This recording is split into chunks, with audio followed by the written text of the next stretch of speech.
Happy Sunday. Yeah, happy Sunday. I think as soon as I see it crop up on YouTube. Oh, there we go. Is it up?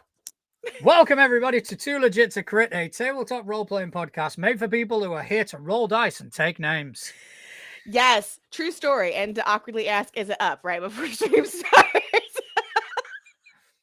Realize that as soon as I said it, I was like, oh, to be honest, my partner does ask me the same thing. No! But I have asked that she put in a written request 3 weeks in advance. I mean, at least you'll have enough heads up. Exactly. You'll be fine. You'll be fine. We can't both drink at the same time because then you go ahead. You drink. No, One of us has to be talking. Please. Ladies first. Okay, fine. Please. Anyways, so mine looks healthier. Mine does look healthier. I'm gonna say that. Yours is healthy. Well, I don't know. Mine doesn't have sugar in it. Do you have sugar in your coffee? This isn't coffee, actually. This is berry tea. Oh, right. Because in the evening y'all do tea. I berry, need to right? cut down on my coffee intake. So I need to cut down on my caffeine intake, but I don't know if that's gonna happen. I did buy Christmas tea, but anyways. Actually, game related, I saw a company that sells dice packets with like monthly specialized tea. I'll have to find it. Yeah, I was just swiping, trying to stay awake. Find that. And then I was like, oh, that's a pretty tea. Like the packaging's pretty. And then there's gaming dice behind it. I'm like, hold up. I was like, wait a minute. That's one of the things that I'm not going to be able to indulge in because there's no way I'm paying $20 for fucking postage. I mean, I don't know where they came from. I don't know where they Guaranteed American. Really? Guaranteed, with the tea thing? Yeah. Yeah, I put money on it. Okay. All right. Yeah, I will put money on that. That is America. All right. I'll have to get back because this is our last episode of the year, right? This is our sign off to 2024. That is. I mean, last year we kind of did a whole what was your favorite part of the year? This year I can't think of anything. So fuck it. I can. Fuck you. Favorite part of your year is me joining. Oh yeah, that. Because I'm so full of myself and so humble. No, I mean, to be honest, that was a highlight. That was a highlight. You joining the ranks and the very brief window in which we both gave Justin shit. Yeah, the very brief. That was a very brief window, and then Justin disappeared. But it was well loved. Justin disappeared. He's doing wonderful things with his life. I'm happy for him. Like I did see him the other day. I bumped into him in real life, like in the supermarché, as it were. Oh, yeah. What'd you call it? Supermarket. No, but supermarché. I was trying to be fancy. Like Tage. Okay. But yeah, we saw him there. He seems to be doing well for himself, and he is gonna come back, but we just don't know when. I think shit needs to settle down on his end. No, I feel that. I was going to say, I think my favorite thing for the year, I didn't have a whole year with you guys, but like, just like, what was the episode? I'm trying to remember, but it was one of them with all three of us. There's only been like 2 or 3 of them. There has, yes. But yeah, no, it's been a good year. Many. It's been a good year. I'm excited for what's coming in 2025. Me too. I think one thing that did happen this year that I am fucking ecstatic for is I became an NPC.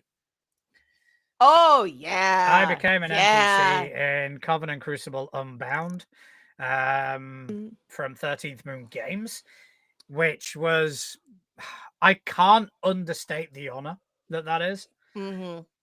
That's a big deal. And 13th Moon Games actually has some interesting stuff that we'll be able to talk about in 2025 as well.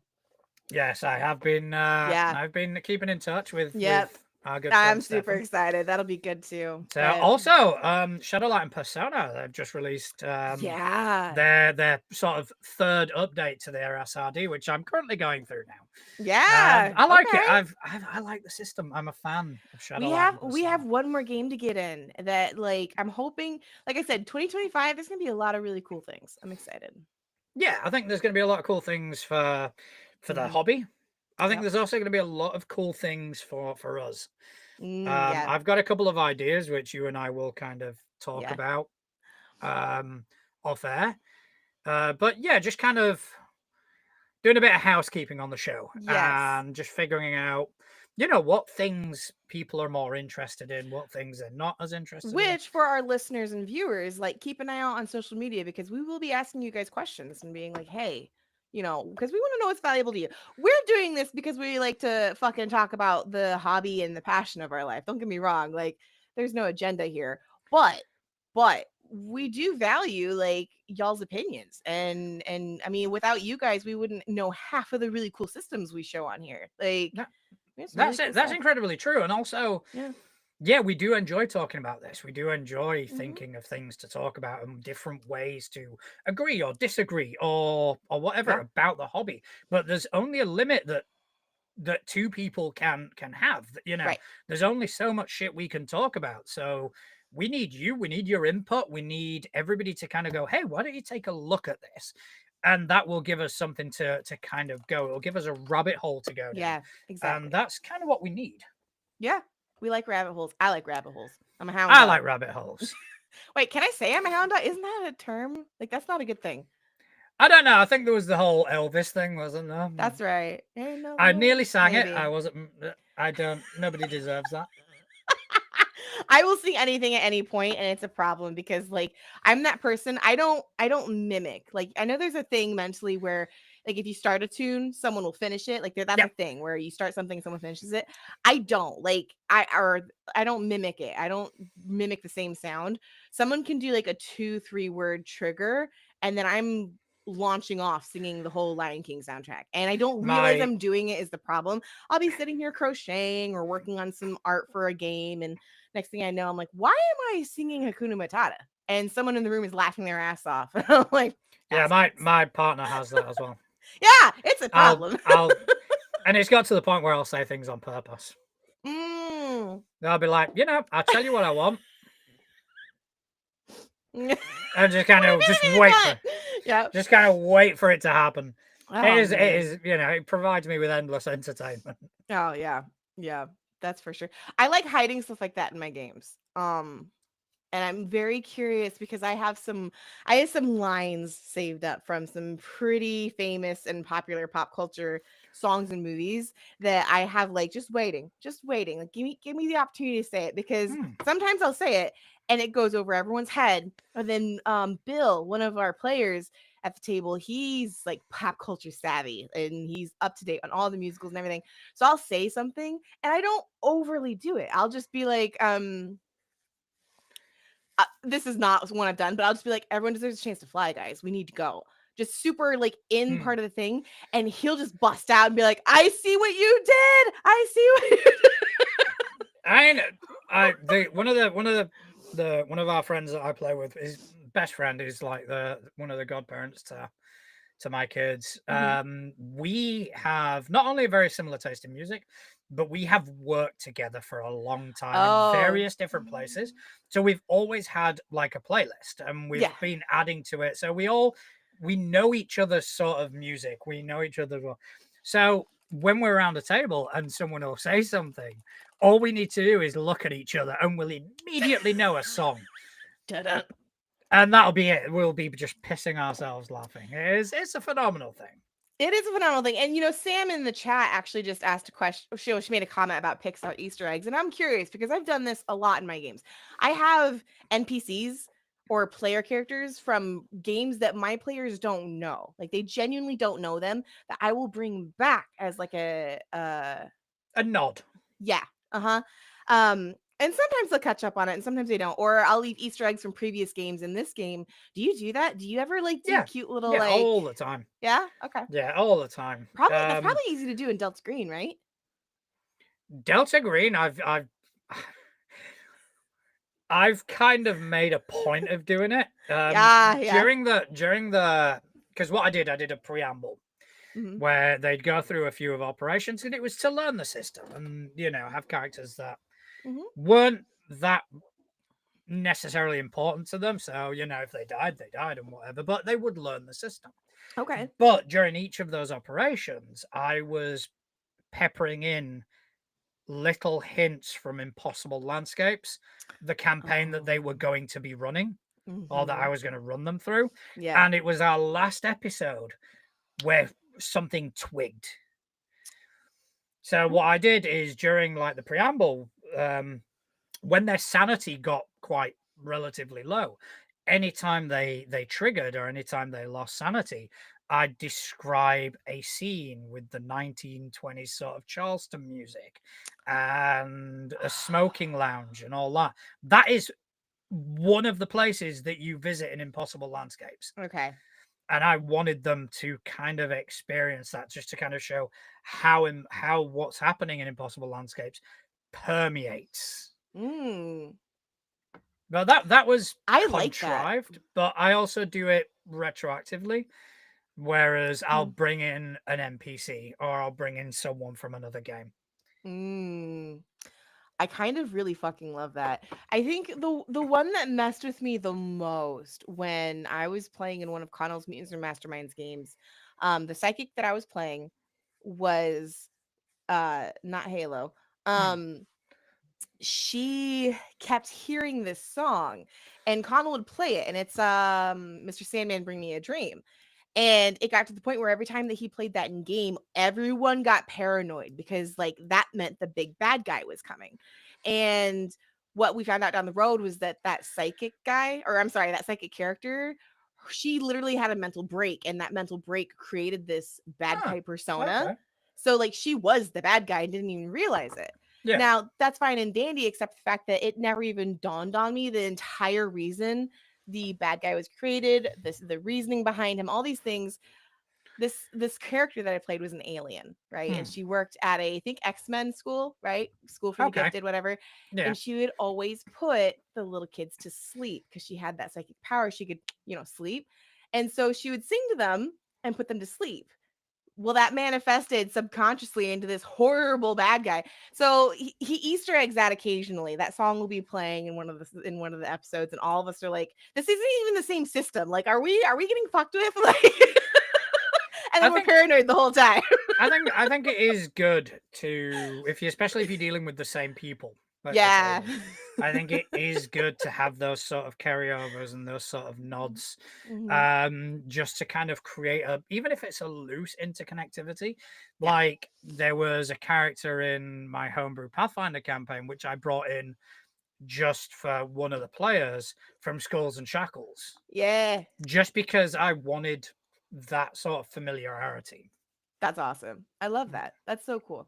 And I think that there's nothing wrong with that. I know a lot of times people get so bent up into like, I have to create something new and original and brand new and no one's ever experienced this before. And I was just talking about this, how like comfort games are okay. Like our table loves fantasy. Like our home table is just fantasy sluts. Like, and I mean that's impossible. Like you put a good fantasy story in front of them, they will eat it up, right? There is other meanings to fantasy sluts. I'm just saying. True. That's true. It's true. But you get my point. And like we've been doing. So can anyone join this table? I mean, yeah. Throw some elf ears on. Let's go. Let's go join some fantasy sluts. That should be the name of a team now. Like 100%. I mean, yeah. I should have named this podcast that. Yeah, you should. Except what's funny is that like I love fantasy. I'm intrigued by it. Like I'm interested in it. I'm binging every single like Tolkien content media there is, because that's my December. That's my like Christmas season tradition. I watch all of it. Like I have to space it out perfectly. And now I've got to watch War of the Rohirrim, but that's a different story. But my comfort zone, my like I don't even have to think about it, is and has always been and probably will always be sci-fi. And what's irritating is that like that's not my aesthetic. Sci-fi is not my aesthetic, but it's the way my brain thinks. And I'm like, what is wrong with me? Like I can't fucking like it hurts. It hurts. Especially since I'm running a fantasy campaign right now and I'm like having to think like, okay, this makes sense and this makes sense. Man, this would be great if there were spaceships. No, there are no spaceships. I had a spaceship in my fantasy setting. Oh, was it really? Yep, how did that work? It was a weird dungeon that they'd found. Wow. And the floors weren't rock. The floors were this weird. It was almost like metal. It was almost like the metal from their swords, and it was like grated and all this. That. And then there were these weird sort of pulsating lights above that almost hummed. Oh man. And that's I did. Cool. So basically what I'd created was a spaceship that had crashed. From, the whole a long time ago sort of thing. A spaceship had crashed and had been buried in this fantasy world. And they found AI. They found a sentient AI similar to the Deus Ex Machina out of the I Matrix. So it's fucking love that. made Yeah. up of nanobots, which Yeah. one of the players managed to get a really cool item out of it. Huh. Yeah, That's fuck so it. cool. It's my I love world. that. At the Yeah. end, you know, I Yeah. mean, Blend the genres. Do it. I love that's that. the way That's I so see it. cool. I see it as we create these worlds. We, Yeah. you know, whether it's you on your own, whether it's you with players, Yeah. we create this world. Why do we have to stick to norms? We don't. And that's the thing. You don't have to stay in the box. But the whole reason I even said that was like, we are coming up on doing a legitimate like fantasy, old school fantasy game. It's anime themed, or anime nods, I should say. But watching the players get so hyped and so excited to play a straight up fantasy game is so refreshing, because like, it's okay to play a comfort game. It's okay to play the Yeah, norm. Like, of course it you is. know, like, and I love that. It's nice. It's nice. But we're gonna actually blow their socks off my next game. It's gonna be fun. Nice. But Sounds really good. yeah. Yeah. Okay. So, Gamebooks. what have you been up to gaming wise up until like today? Yeah. Okay. Not very So much. I All had to right, think cool. about it. Well, no, because like my brain is weird with timelines. Because now that we do this on Sundays, I'm like, well, tonight I'm playing a dwarf. I'm like, that's tonight, not anyways. So this week I got to play my construct, my Nice. to put it in layman's terms, my Jedi Knight construct. I fucking love her so much, because like, playing a character that has no, she has personality, she has like, she has empathy, she's sentient, but having no emotional boundaries of like, oh well, my character's upset about this, like she'd feel this way. It's very factual. Like at one point the big bad guy was like, I'm gonna blow up this planet, and she's like, no you're not. And he's like, excuse me. And I got to be like, you blow up the planet, you'll never get the key to the start jump gate. So I mean, that's pretty much how simple it is. And it was just as plain as non-threatening as it can be. And it was this moment of like, oh well shit. So it's really fun playing her, because she's this very just factual, reasonable person, which I am not. That's why it's fun. Like, I am not. But yeah, right now I got to basically do a space race, and we're coming up on the jump gate, and my character is responsible for opening the jump gate, but we've got a big old like dreadnought destroyer chasing us, so it's suspense. Sounds good. Yeah, it's really good. And then tonight we play I play my dwarf, who, the best way to put it, got like possessed by demons as a child, because her parents were part of a cult, just like the other players' parents. As some And parents want as to do. parents do, right? Yeah. And now she's basically trying to make the world a better place and get rid of all the demons that exist in it. Cough, cough. One of the players is a tiefling, and that goes well. Tieflings are devils. Different. It is different. It is different. But the non-playing game related, what I've been up to is Household number 2. Like, their Kickstarter blew the fuck up, and it took everything in me not to spend all my money on it. Like, I did the basic, what I told myself I was gonna buy and back, because I'm like, I just need the book. I can get PDFs of everything else, and I can like buy stuff when it comes out down the road. I'm just gonna back the book. But they reached over like 500% of their, or 500,000 or something. Really good. Yeah. So like, my current campaign is written. It's done. The players are just playing in a world of doing what they want in it. But on the backside that they don't realize, well, some of them do, I'm prepping for the next game I'm going to run, which is Household. Yeah. So I'm secretly like, okay, like, here's the world, here's the rules. Like, so I'm prepping for that. But that's what I've been doing game-wise. What have you been doing? I've been putting in extra shifts with Pathfinder, trying to get my Abomination Vaults game finished. Okay. We did quite well. Did about 3 sessions in like in the space of a week. Mm-hmm. And it was good. It was good because we are seeing that finish line now, and it's like, okay, we've just got to plug through. We've just got to get through that and just get it absolutely done, and then I can focus on other things.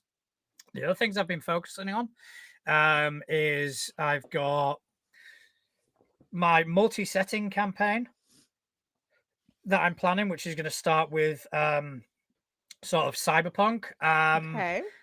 I think I'm going to stick to Blades in the Dark for that, or Okay. Forged in the Dark, should I say, and just kind of do all these different settings with that same rule set. Okay. But at the same time, I'm also looking at Savage Worlds. Been looking to get into that just because it is a tool set, and it is. It seems to me, it seems like I resonate more with that than I do with Cypher. So yeah, I've been getting to grips with Savage Worlds, just going through the core rulebook. Also prepping the One Ring because I've got a One Ring game coming up. And also we played some Fabula Ultima. Yeah. With Couch. He ran a fantastic game. It was a ton of fun. That's awesome. Our characters are now getting, I think I'm 1 away from 20th level now. Oh geez. So it is getting to be a load of fun. And yeah. So That's yeah, awesome. Fabula Ultima, Pathfinder, and hopefully I can start getting these other campaigns sort of prepared. That's what I've been looking at. Like 2024 is done for me mentally. Like I'm done. I am very much so in prep stage for 2025. I'm looking at my schedule. I'm looking at rearranging how I do things because my work schedule is weird. I don't know what's going on with my work schedule, but yeah. Yeah. So I did one other thing. This is what I think I'm excited to hear about. So I had the kids this weekend. Yeah. And we have been getting into tabletop role-playing games. Cool. My daughter calls them princess games because her first character was a princess. I love that so much. So we've tried different things. I did try No Thank You Evil. I tried Pathfinder, like a loose version of Pathfinder. Yeah, make it what you want. But I realized that is really incredibly restrictive, not only for kids, it's just a restrictive system. Yeah. Like it's horrible. Can I do this? No, because your character sheet says you can't. Yeah. And that's D&D, that's Pathfinder, It's a lot of game systems. It's a lot of games. Yeah. But those two being the worst. Yeah. Yeah. But so this time around, because they're currently learning like maths and at the level they're at, I thought, why not implement that in the game? So for my eldest, what I did was I made him roll 2d12s. And he had to multiply the result. Oh, shit. And if he got it right, he succeeded. Oh, see, that's great. If he didn't get it right, and this was the hardest part for me, to kind of go, no, sorry. Oh, no. But yeah, he did. He resonated with that really quickly. And that's good. It got to the point where it's like, shit, I need to do something more challenging for you. Because it was, he got to the stage where he was getting everything right. My daughter, she's a bit younger, so what we did was 3d6 with dots. Oh. And she had to count the dots. Okay, that's mean. I mean, it's brilliant and I love it. But me as someone who does not math, that's mean. I would have hated that. All she had to do was count. That's what she's allowed to use her fingers. Yeah. Okay, she was allowed to. She was but she's pointing at the dots. 1, 2, 3. Okay, 4. I like that. And again, if she got it right, she succeeded. If she didn't get it right, she didn't succeed. Yeah. And they really fucking enjoyed that. I bet. Yeah, because that still has a little bit of like personal challenge and personal growth. Yeah. But like that's awesome. That's really, really cool. I love that. Like a lot. I feel like whenever it's something that you can both get excited about in real life skills and gaming skills at the same time, that's always a plus. That's a really cool benefit. I don't think that that's in a lot of gaming systems. What did you use for that when you did that? No, that was it. That was the system. Oh, that was just you. Okay, that's cool. So basically, I kind of taking cues from Michael. Yeah. I gave him a piece of paper and I just went, right. Yeah. What's your character? Yeah. So my daughter's, she was a zombie princess. I love it. Zombie princess. Okay. What does your character have? Yeah. A bow and arrow and a dagger. Cool. Smart. And then my son, it was like, okay, what is yours? I'm a sorcerer. Okay. What do you have? A spear. Sweet. And that was it. And when it came to, all right. Yeah. What do you want to do? I want to do that. How are you doing that? What are you doing for that? Okay. Yeah. I'm casting down a spell. And it's like, that's fantastic. Sweet. Roll and see if you get this right. I love that. And I winged a story from just made something up, and it worked really well. That's the best time though. Like honestly, like because when not to bring up household again, but I'm gonna bring it up again. I did a one shot for my players because our game got canceled. Only 2 players could show up, so I was like, all right, we'll take the pre-made character sheets from household, and I will throw something together real quick. And to be honest, that was probably the most fun I've seen my players have because it was 100% like I winged it. I mean, I had some story points, mind you, but like Yeah. fuck if I know. Like, I just was like, okay, this is happening. Let's do this. And the thing I like about that system too is that, like, yes, there are roles. Yes, there are things that you can and can't do depending on what you want to roll. But you have like the whole option of you can roll and try to do whatever you want. And there's never going to be, even if you fail on your dice, you don't have any matches. It's not a, oh, you don't do it. It's a, Yeah. well, you don't get the result you wanted. You still do it. Like, and I'm like, I love that. That's so much fun because then it creates an opportunity for me as a DM to like come up with some weird ass shit I wasn't expecting. Yeah, they were thrilled by it. They were thrilled because they were kind of running the story. I was just basically responding to what they did. So they would try something. If it failed, then there were consequences. Yeah. And it wasn't codified. I haven't written anything down. I haven't of gone, oh, well, if this happened, it was just, okay, just so what I'll pretend. say is this. And, props to Michael from Infinibrix, who just basically said, yeah, we need to play pretend more. And we fucking did. And they absolutely loved it. That's good. So we did leave it on a cliffhanger. They got they went and defeated the bad wizard. Then the bad wizard said, I brought you here because the warlock is coming after whoever owns this tower. And now that you've defeated me, you own the tower. So I was like, oh, and that was a massive cliffhanger moment. Oh, so yeah, we'll probably be playing that over Christmas at some point. That's exciting. I love that. I'm psyched for it. I don't think we have a Christmas episode. Like we had a quote unquote Halloween episode, but the weekend that we're due. Wait a minute, am I running Christmas episode? Oh no. Hang on a second. I gotta check my calendar. Okay, so Atlas is currently checking our calendar. So what I will go and do is very quickly, I'm going to give a quick shout out to our supporters because, this could be a mental breakdown moment. So we don't want to. All right. So 13th Moon Games is a family-run indie game company out of Wyoming, USA that created the tabletop role-playing game Coven and Crucible, a game of modern-day witchcraft. If you can imagine the John Wick movies and the last Witch Hunter movie got together a really pretty baby, Coven and Crucible would be it. If you want to learn more or are interested in joining the official Discord, check them out on Instagram. Or you can go to patreon.com/13th Moon Games. Also, step into a universe where fandoms collide. Welcome to Crossing the Nerdverse, your ultimate portal to all things geeky and glorious. Whether you're into comics, gaming, or sci-fi, we have got you covered. Discover exclusive interviews, epic debates, and insider tips from your favorite creators. Sorry, I lost my point. Join the adventure at crossingthenerdverse.com and unleash your inner nerd.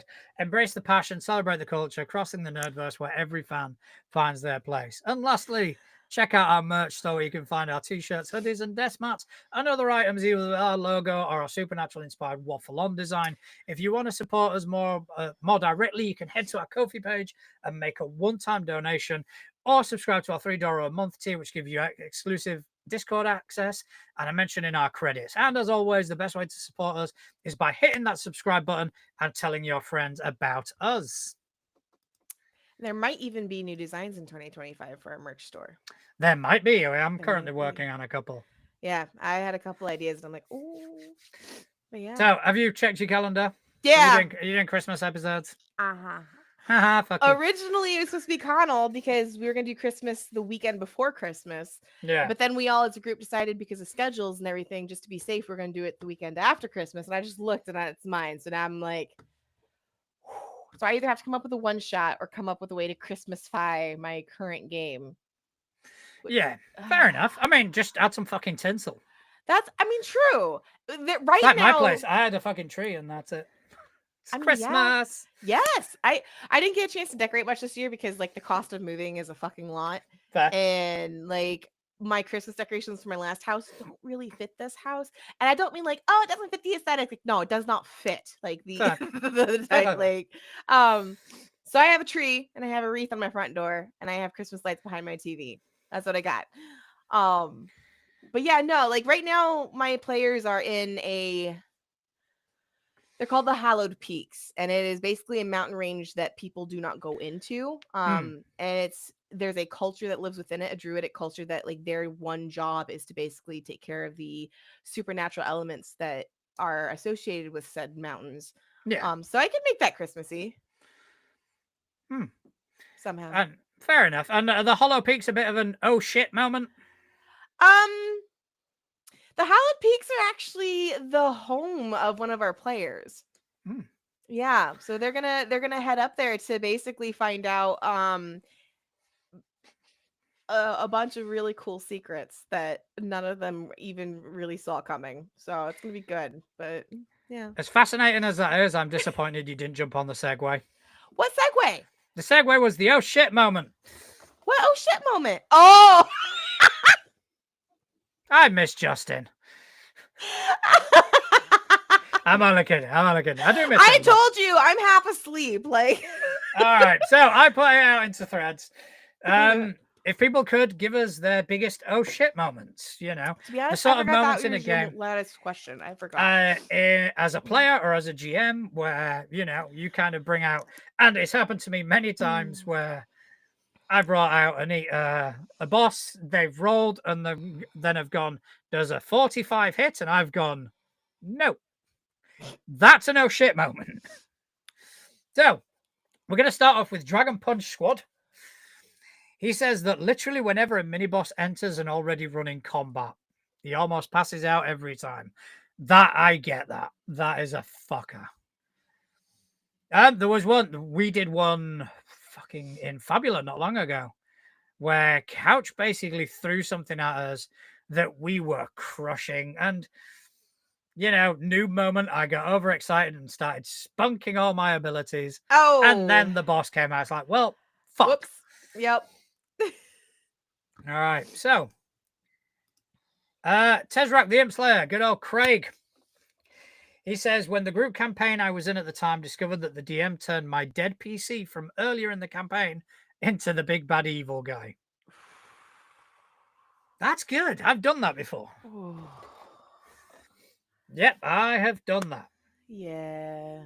That's a little similar to in Inmates right now. The character, the what y'all are calling the Ghost Rider character.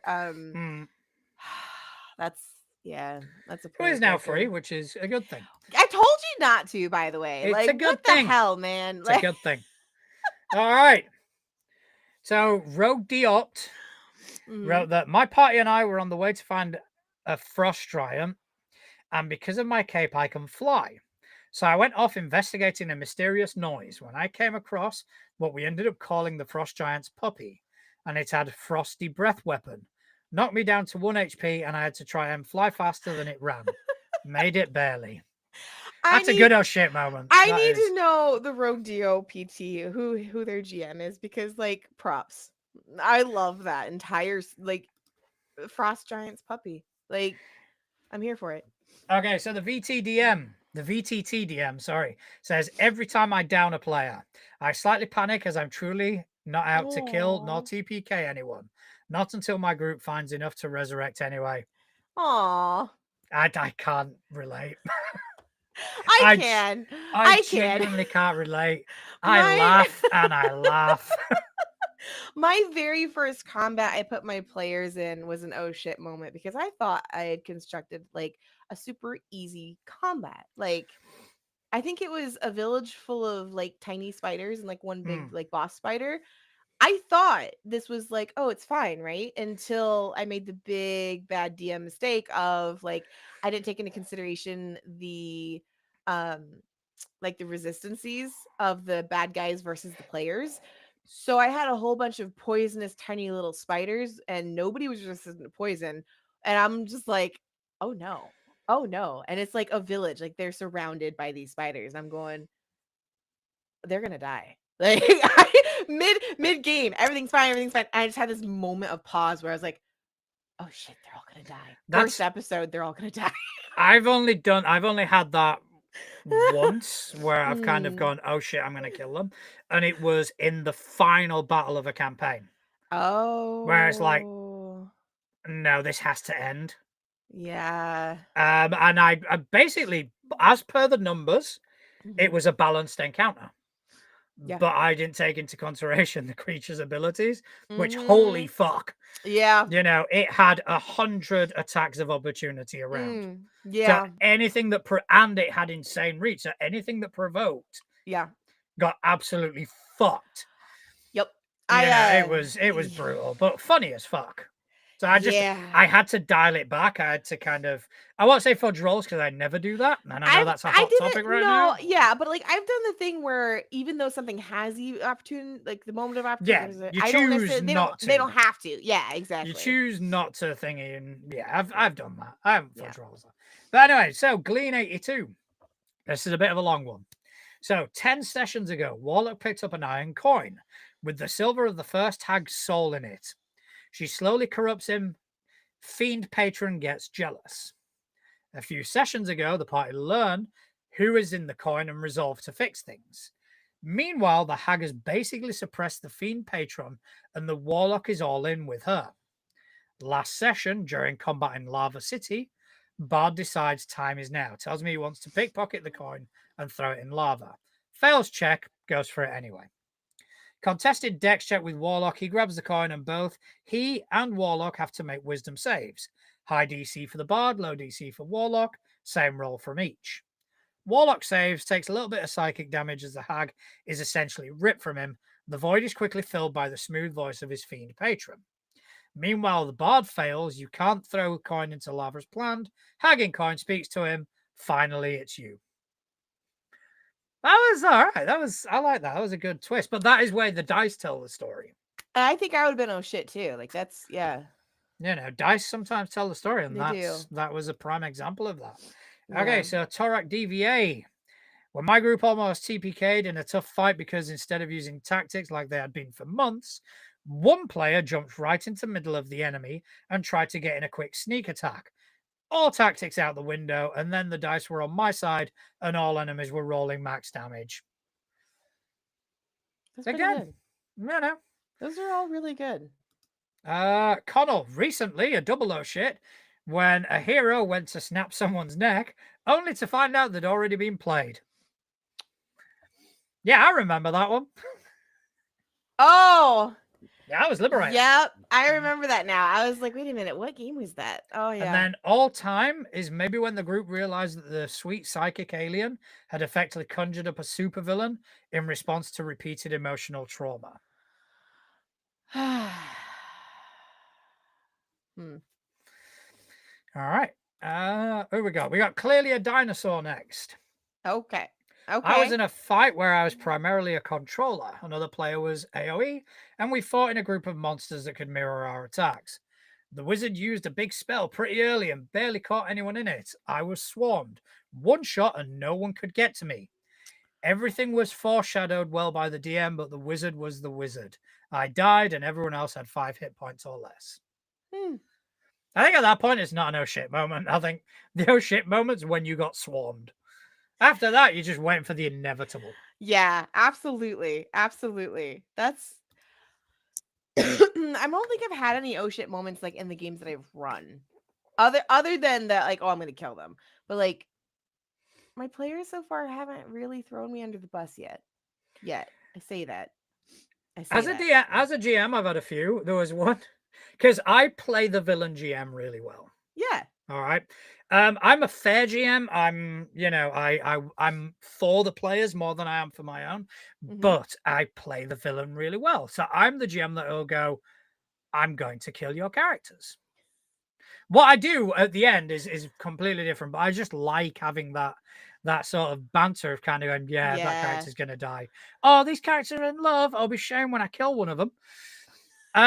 So it was one session where I actually did that, where we started the session and I went, I don't know, guys, I've just got sneaky feeling that someone's going to die tonight. And someone did. And I was like, well, fuck. But to be honest, it was Phantasmal Killer, and it's hard to pull off. They had to roll like shit for it. It wasn't. That is hard to pull off, to be completely honest. But yeah, it was funny as fuck. It's fine. It's fine. It's a fictional character. They'll be fine. They'll get over it. Yeah, it's fine. It's a flesh wound. Just brush it off. Keep walking. It's no big deal. Okay, so Connell in the chat has put the probably my best oh shit moment when I was when I did my dual reality cross campaign boss fight finale. I was there for that, and I can testify to that. That was we all thought we were gonna die. Like we were convinced it's TPK. The moon exploded. The big bad guy we didn't stop in time. Like the sun was the bad guy, and the sun based like child sun, not like sun boom. Sun. Either way works. Yeah. You know? And he basically exploded into this giant tentacle, not tentacle, like squishy tentacle, but like shadows, right? Yeah. Like just like this whatever shadows. And literally us as players all look at each other and we're like, okay, so this he's going to do a all the heroes die ending to the story. Very, very long story short, it was kind of an Avengers Assemble moment because Excalibur was in the storyline, the sword that gets thrown in the air, and before like none of us have enough movement speed to catch it, and actually one of my original characters from a campaign forever ago caught it, and she basically threw it back to one of my other friends. And so what happened is we had us an alternative reality other game playing actually with ourselves. It was really fucking cool, but it was definitely one of those oh shit moments where we're like, oh shit, what just happened? Like it was awesome. Yeah. Another one that is added is my biggest one as a player was when we had to fight a bunch of shadows, then realized none of our magic items were weapons, so we couldn't hurt them. Oh. Yeah, I remember. I mean, obviously, I remember shadows from Pathfinder First Edition. They were asses, especially at low levels. Fuck. I may or may not be putting some shadows in an upcoming game. Yeah, put them in. Put them in. Fuck them. I've been playing through my monster book, and I was like, I'm just like bookkeeping, like all these monsters, like I want to put in my game because I love monsters. I love monsters. They're fun. They're little puppies that need love. Little puppies, yeah, of course they do. They do need love. All right. So, have you ever heard of the term ludonarrative dissonance? No, that sounds like far too much science. Okay, it's not. It's not. Okay. It is. It's a term that's mostly applied to video games. Okay. All right. And it was coined back in 2007 by a gentleman called Clint Hawking in a blog post, right? And what it means is a discrepancy or a conflict between a video game, like a video game's narrative, okay, told through the non-interactive elements, and the narrative told through the gameplay, right? It's where those things don't quite match up. And one of the prime examples that people tend to throw out is Grand Theft Auto 4, right?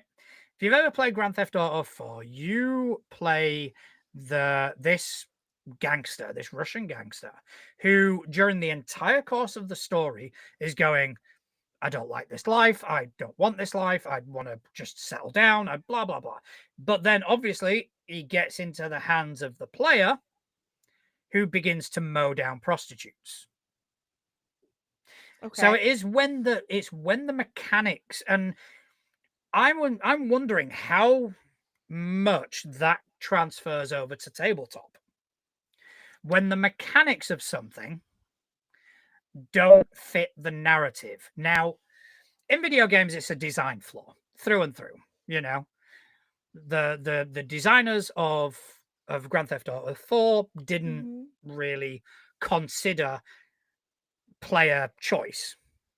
Right. So they put out this sort of story of, oh, I want to be good and all this, but obviously give it to the players. What's the first thing they're going to do? They're going to start rocket launching people. Right. So that for me is design flaw. But when it comes to tabletop role-playing games, I think it does exist, but I think it's more player orientated. So I'll give you an example. Okay. All right. I have got in my game, I've got two players whose characters are romantically involved. Right? So, in a combat, something happens, one of them gets dropped. Okay. You narratively,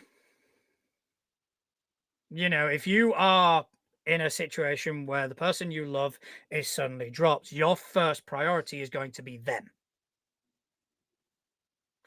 However, what it normally transpires 9 times out of 10 is that they will carry on playing because of the fear of the mechanical repercussions.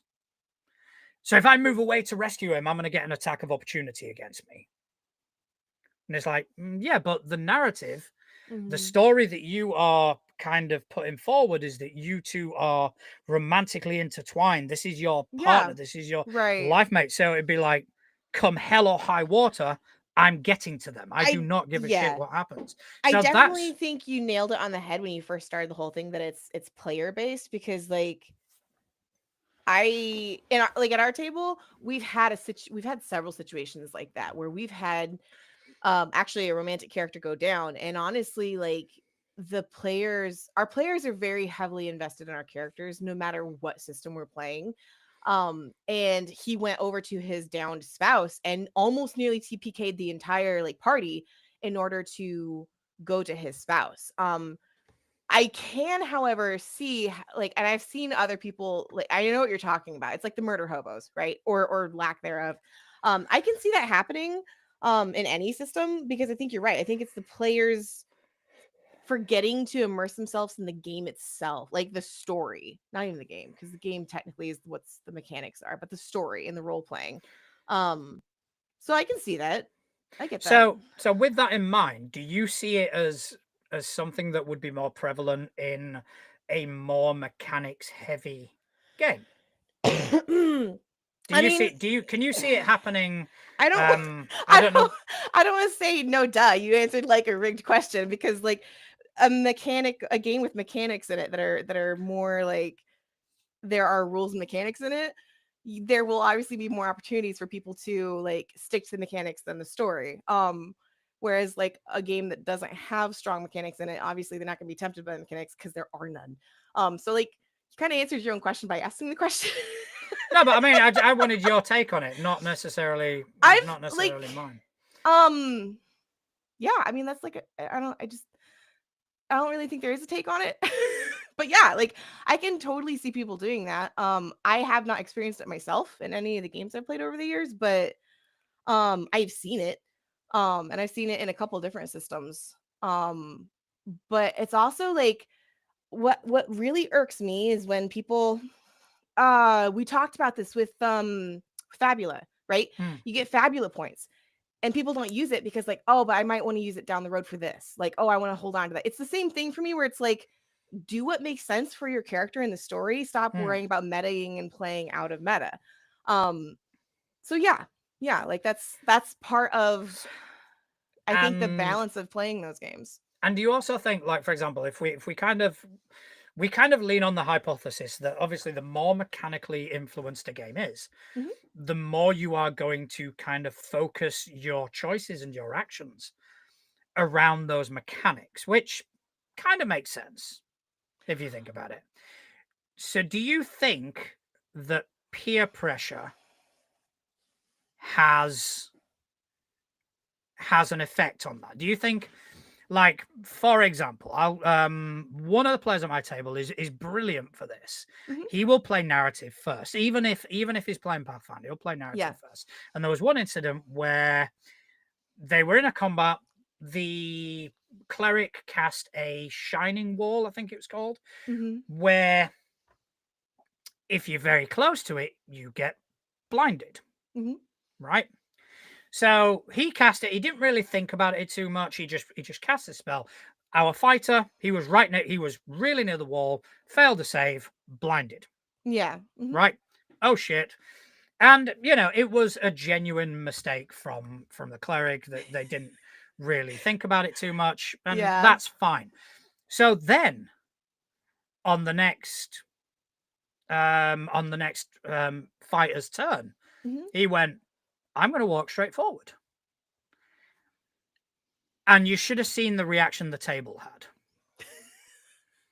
Because it was like, no, you're going to walk into this, you're going to take damage, it can potentially kill you. Right, yeah. And the player turned around and went, I'm sorry, but you've cast this. Yeah. Which has suddenly blinded me. Right. You haven't said anything. You haven't given warning. All you've done is cast it. So if I don't do this, then it's metagaming. Yeah.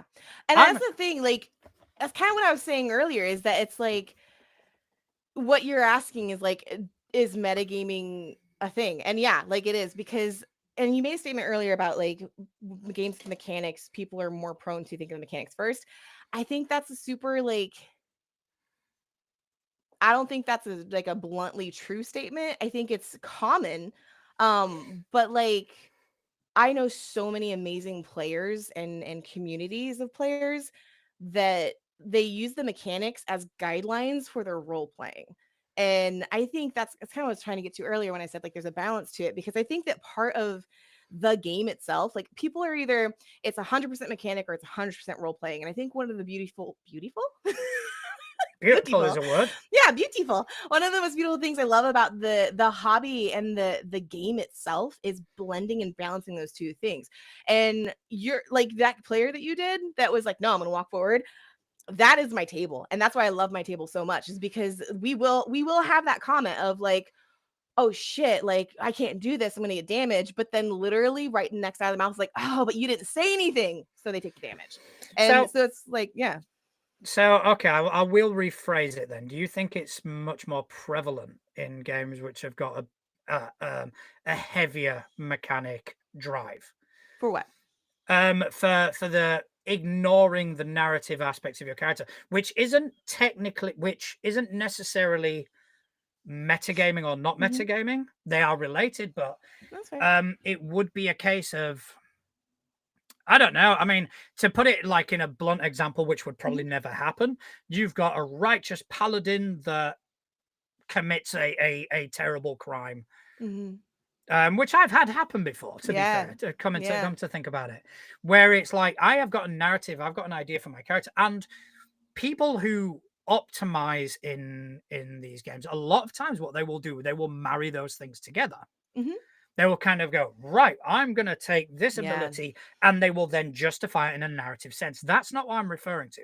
I'm referring to having a narrative for your character, having an established thing, and going against it because of the mechanical benefits that provides. Yeah. So that by the example description, that is literally the description of min-maxer players. Like, that's a whole breed of players I stay away from. I mean, I think the prime example is okay, you two are romantically inclined, but what happens when the person that you will say you would die for is in dire straits, and you're thinking about, but I can't sacrifice an action. I see what you're saying, and I know they exist because I've seen those players. If they're the min-maxers, like, well, I'll lose my opportunity of attack and my action, so I'm not going to do that, and I'll save it. Like, I've seen that. Thankfully, I am very careful about who I surround myself with and who I play with. I've never played with anybody like that in the many years I've played, because like that to me is not. It's a min-maxing culture. Like like every gaming community has subcultures in it, and I can't. I want to play the story. I like the mechanics. I like the rules. I like the crunchiness, because for me that's fun. But like the story of the character itself will always, like when I make characters, right? Like it's never this is a really cool build. It's I'm creating a character who has, like, in my opinion, the cool story that's tied into the main story. And then after the fact, it's like, okay, that's cool ability, that's cool ability, that's cool ability. So like, yes, what you're saying, I totally get it. And I agree, it definitely exists, but that's literally like the min-max culture of, oh, well, I'm taking the best ability and opportunity to play the mechanic and not the play, or not the character, I've seen it. I mean, I'll be completely transparent. I've only ever seen it in one system. Yeah, well, like only ever seen it in one system, and we all knew which system you're talking about. It's a case of, okay, I want to do this cool thing. Yeah. Cool. And I will say it's not doable in one turn. Mm-hmm. All right. You're gonna have to take a couple of turns to do. Well, I'm not gonna do it then. It's like, why not? You're talking about 6 That extra actually happened seconds. in Fate. I don't like we were oh, what was that episode? It was something about a ritual. It would have taken a couple of rounds or something. And because it was gonna take a couple of rounds, they didn't want to do it. What was that move? It was I know you know what I'm talking about. It's the what is it called? You can see in the future. Starts with a P. Premonition. A premonition. It was something along those lines, and they chose. Yeah. So yeah, no, I totally get what you're saying. Where it's kind of like character wise, that I feel like that character would have done that, but it was like, oh, well, it's gonna take a couple rounds and some time, so we're not gonna do it. Yeah. So yeah, no, I totally get what you're saying. That does exist out there. And another thing I want to add is I kind of want to circle back to the peer pressure element of it. Yeah. Oh yeah. Because I've seen it happen. I've been fortunate to play with or run tables for many different people, like in their hundreds. Yeah. So, I've seen all different types of play styles. And one thing I'll always see, especially in the more mechanics heavy games, is, I want to do, and all of a sudden someone will pipe up the table. Oh, but if you do this and do this, like, whoa, can't, no. This, it makes sense for the story. This person is trying to kind of help craft a scene here. No. And because it isn't as optimized as you would like it to be, do me a favor, shut the fuck up. We have an unspoken house rule with our table, where when someone starts to step in and say something about a character's build or something, we just lovingly yell. It's not like, yo, bitch, stop talking, but we lovingly yell. We're like, you're not there, or like, it's not your character. And I think that bluntness at our table has really gotten rid of peer pressure. We try really, really hard. Our table is not always super healthy. We've had some really, really unhealthy phases and years in our table and games and systems and styles, but we've worked really hard as a group of friends to make sure that it stays healthy at all costs. And I think that that is something that I've been really looking forward into dragging into my online gaming with the games I'm going to be running in 2025, is that like, it needs to make sure like everyone's having fun, yes, but like in that fun, it needs to be healthy. Like there should play the game and play your character how you want to play it. You know what I mean? Like if you want to do something that is so fucking stupid to the numbers of the game, do it. Like we did that in my household game. That one shot episode I was telling you about. One of the characters like wanted to do this ape shit crazy thing with this giant jar of honey that was gonna get him killed, but he did it. Like it was like, okay, sure, okay, whatever. But no, I think yeah, like you're hitting a point that's very common out there. Like that's almost like asking the question, like, are people more tempted to break the rules on a game that has rules or a game that doesn't have rules? So it's kind of like, well, duh. Like, I mean, all the games we play have some modicum of rules. Right. All right. So they do have some sort of benefit. For Blades in the Dark, the concept of ludonarrative dissonance is built into the system, where you have a certain set of skills. Yeah. But it's those skills intentionally overlap.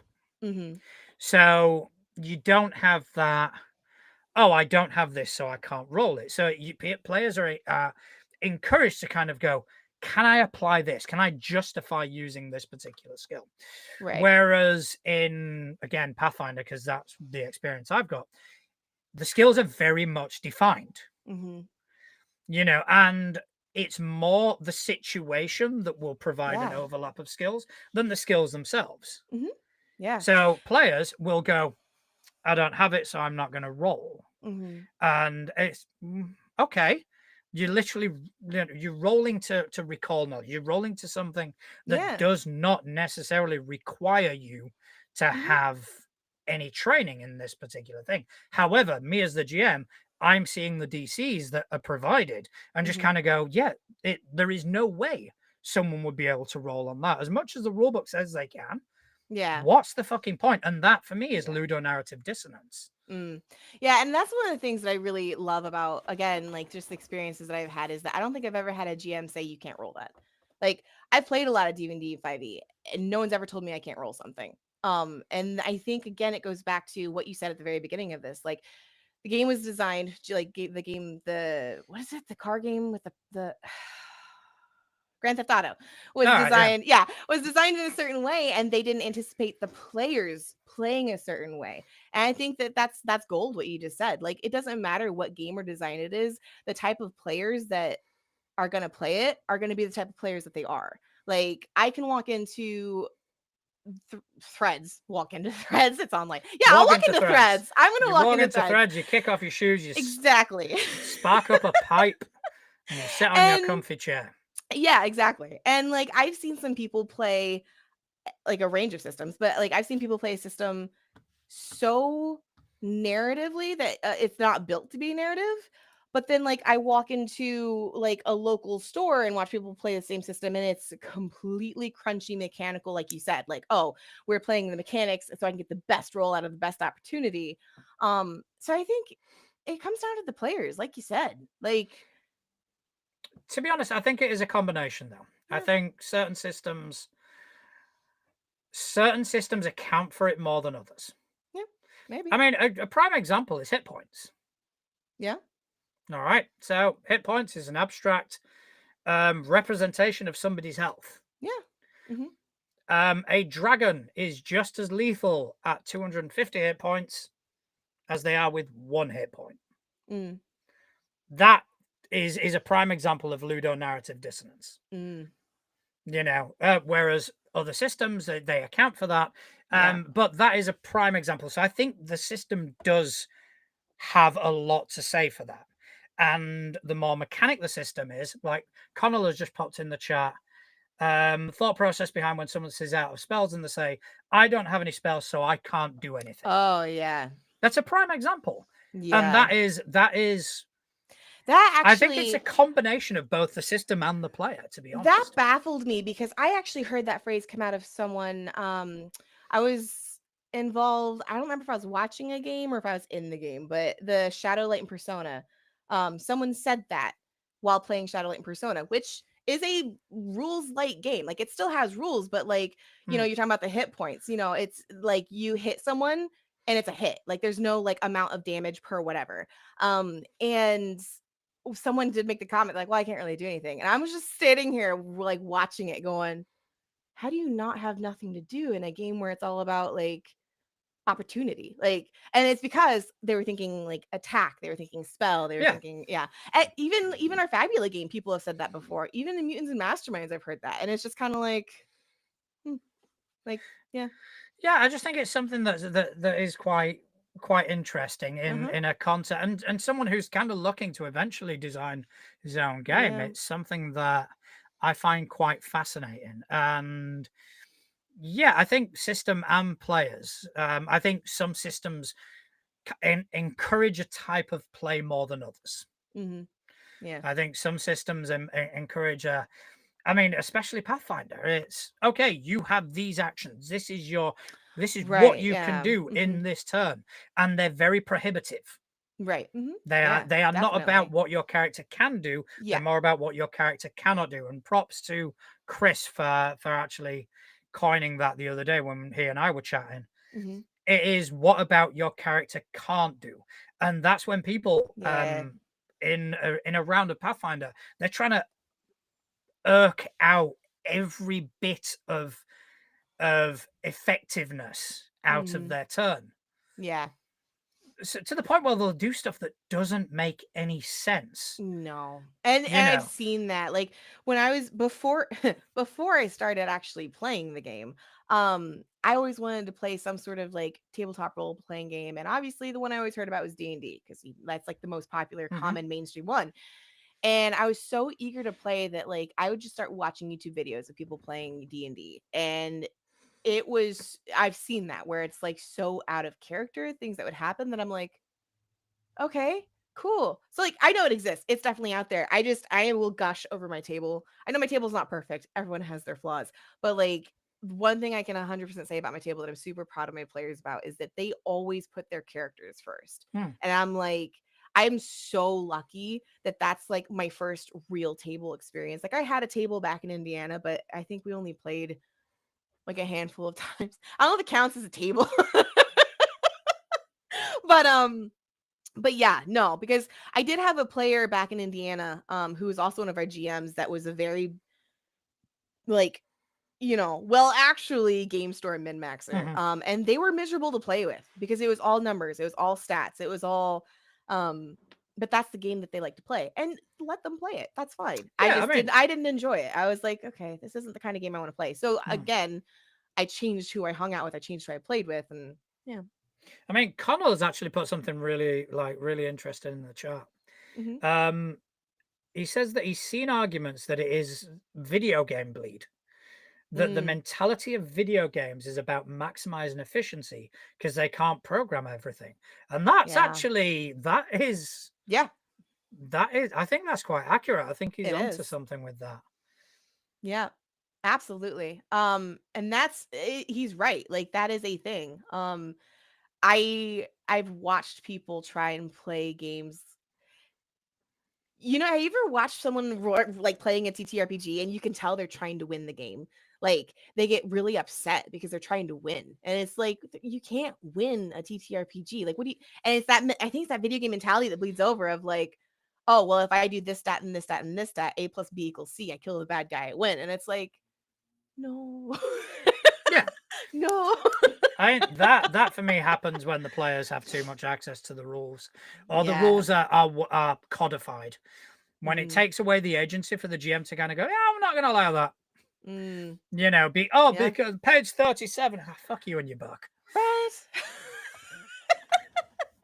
Yeah, exactly. That's something. Despite how much Pathfinder, like in my home games, it's I don't give a shit what the book says. Oh yeah, like if it is a groundbreaking change, again, changing your character thing, then I need to read it and be like, hold up, time out. Like, can your character in character pull this off? But like if it's a small mechanic, I don't really fucking care. Like there's this one move that I really love. Basically, as a reaction, you create an earthen wall as protection. It just like a wall of earth to protect yourself. And one of my players was like, it's supposed to be for yourself. Can I cast it for that person over there? I'm like, duh. Like that makes sense for your character. Why wouldn't you be able to be? Well, the book says, I don't care what the book says. It makes sense for your character. Your character is all about protecting people. Go do it. Like yeah. And I do believe on that note, that is about all we've got time for tonight. It has flown, hasn't it? Man. It is very much flown today. It has. All right. Well, I guess I'll see everybody in 2025. Yeah, that's it. It's, it's weird, this, not seeing everyone. It's going to be, what, 3 weeks now? Yeah. Okay, so the first, I think we worked it out to be the 5th of January. That's the first Sunday. We will be back. And I think we'll do a New Year's resolutions episode. Okay, that sounds good. We've got 3 weeks to think about our gaming New Year's resolutions, things we want to see happen, things we want to do. And if you're the person who cringes at resolutions, it can be your New Year game goals. If you're the person who cringes at resolutions, fucking tough. Anyway. But I want to thank everyone in the chat for keeping us company. Atlas, thank you for joining me here this evening. Do you want to tell people whereabouts on the interwebs they're able to find you? Yeah, TikTok, Threads, and Instagram. I know TikTok's supposedly going away soon, so we'll see if I'm still there or not. But Atlas like the Titan, Ursa like the bear. Yeah. All right. As for me, you can find me behind most of our social media presence at Too Legit to Crit. I'm on TikTok, on Instagram, on Blue Sky. I'm also at natural.juan on Threads and on Mastodon. You can catch up with everything we do at toolegit2crit.uk. You can interact with us at Too Legit to Crit on Threads, as well as our Facebook group, which doesn't see that much love. Go over there and just give us a shout.